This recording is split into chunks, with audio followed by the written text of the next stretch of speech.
পশ্চিমবঙ্গ সরকার অর্থাৎ রাজ্য সরকার বেকার যুবক ও যুবতীদের জন্য একটি গুরুত্বপূর্ণ পদক্ষেপ নিয়েছেন এবং যুবশ্রী প্রকল্প নামে একটি নতুন প্রকল্প শুরু করেছে, যার মাধ্যমে পশ্চিমবঙ্গ সরকার বেকার যুবক যুবতীদের কিছু টাকা সাহায্য করে।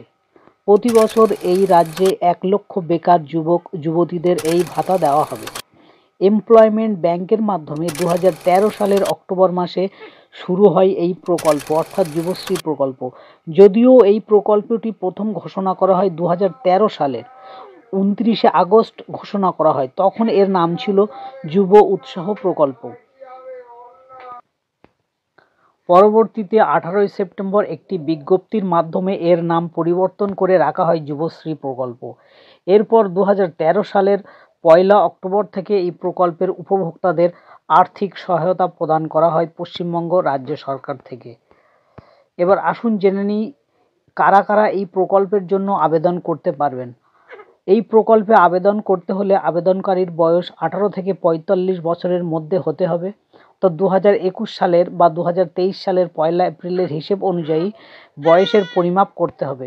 অবশ্যই পশ্চিমবঙ্গের স্থায়ী বাসিন্দা হতে হবে। আবেদনকারীকে কেন্দ্র অথবা রাজ্যের সরকারি অনুদান বা আর্থিক কোনো রকম সহায়তা বা ঋণের সাথে যুক্ত থাকা চলবে না। ন্যূনতম যোগ্যতা 8ম শ্রেণী পাস হতে হবে। প্রতি পরিবারে একজন করে সদস্য এই অনুদান পাবে। অবশ্যই শিক্ষা সংক্রান্ত কোনো প্রশিক্ষণের সাথে যুক্ত থাকতে হবে। এমপ্লয়মেন্ট ব্যাংকের নাম নথিভুক্ত থাকতে হবে। ITI বা এই ধরনের কারিগরি শিক্ষার প্রশিক্ষণ থাকলে তিনি অগ্রাধিকার পাবে। এবার জেনে নেওয়া যাক এই প্রকল্পের রেজিস্ট্রেশনের পদ্ধতি কীরকম। প্রথমে অফিসিয়াল ওয়েবসাইটে যেতে হবে। স্ক্রিনের উপরে এই যে অফিসিয়াল ওয়েবসাইট দেওয়া হলো, এখানে প্রবেশ করতে হবে। তারপরে নিউ এনরোলমেন্ট জব সেকার লেখা স্থানে ক্লিক করতে হবে। পেজে লেখা সবগুলো শর্তাবলী ভালো করে পড়ে নিয়ে তারপরে অ্যাকসেপ্ট অ্যান্ড কন্টিনিউয়ে ক্লিক করতে হবে। এরপর ফর্মের যে পেজটি খুলবে সেখানে নিজের সমস্ত প্রয়োজনীয় নথিপত্র আপলোড করতে হবে। তারপরে সবশেষে সাবমিটে ক্লিক করতে হবে। এবার আসুন জেনে নিই যুবশ্রী প্রকল্পের জন্য প্রয়োজনীয় নথি বা ডকুমেন্টস কী কী প্রয়োজন। সমস্ত রকম শিক্ষাগত যোগ্যতার সার্টিফিকেট এখানে দিতে হবে, যেমন voter ID card, PAN card, আবেদনকারীর ব্যাংক অ্যাকাউন্টের বিশদ বিবরণ এবং পাসবুকের প্রথম পৃষ্ঠার জেরক্স কপি। আবেদনকারীর ব্যাংক অ্যাকাউন্টটি কোনো রাষ্ট্রায়ত্ত ব্যাংকের হওয়া আবশ্যক। আসুন জেনে নিই যুবশ্রী প্রকল্পের উদ্দেশ্য। যুবশ্রী প্রকল্প পশ্চিমবঙ্গ সরকারের উদ্যোগে নির্মিত প্রয়াস, যা কর্মসন্ধানী, কর্মহীন বেকার যুবক যুবতীদের জন্য চালু করা হয়েছে। বেকার যুবক যুবতীদের আর্থিকভাবে কিছু টাকা বা সহায়তা প্রদান করা, যাতে তারা শিক্ষা সংক্রান্ত কোনো কাজে অথবা স্বনির্ভর হওয়ার ক্ষেত্রে তা কাজে লাগাতে পারে। যুবশ্রী প্রকল্পের ভাতা নিয়মিত পাওয়ার জন্য বিশেষ গুরুত্বপূর্ণ দিকগুলি নিয়ে আলোচনা করা হলো। ভাতাপ্রাপ্ত ব্যক্তি প্রথম ভাতা পাওয়ার পর পরবর্তী 6 মাস যে বেকার রয়েছেন তার একটি প্রমাণসহ একটি ডিক্লিয়ারেশন ফর্ম অর্থাৎ অ্যানেক্স 3 জমা দিতে হবে। এই যুবশ্রী প্রকল্প অ্যানেক্স 3 ফর্মটি আপনি নিচে পেয়ে যাবেন, সেখান থেকে ডাউনলোড করে নিতে পারবেন। এটি প্রতি 6 মাস অন্তর নিকটবর্তী SDO অফিসে জমা দিতে হবে। এর অন্যথা হলে ভাতা বন্ধ হয়ে যেতে পারে।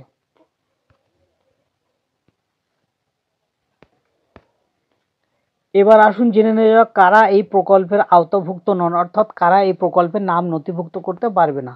যে সকল আবেদনকারী কেন্দ্রীয় বা রাজ্য সরকারি কোনো আর্থিক সহায়তা পায় কিংবা ঋণ পায় বা অনুদান গ্রহণ করেছেন, সেই সব ব্যক্তি তিনি কোনোভাবেই বা তারা কোনোভাবেই এই প্রকল্পের আওতাধীন হবেন না।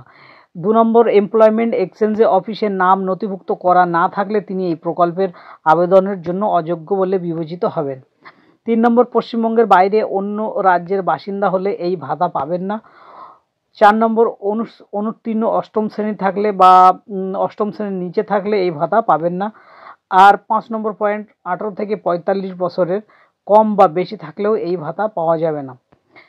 আসুন জেনে নিই কীভাবে যোগ্য আবেদনকারীর তালিকা তৈরি হবে।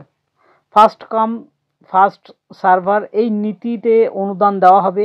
যে সময়ে নাম নথিভুক্ত করানো হবে এবং সেই সাথে যে সময় আবেদনপত্র গ্রহণ করা হবে সেই সময়ের উপর নির্ভর করে প্রার্থী বাছাই হয়। যদি কোনো আবেদনকারীর আবেদনপত্র বাতিল হয়ে যায় তাহলে ওই বাতিল স্থানে পরবর্তী যোগ্য আবেদনকারী সুযোগ পাবে।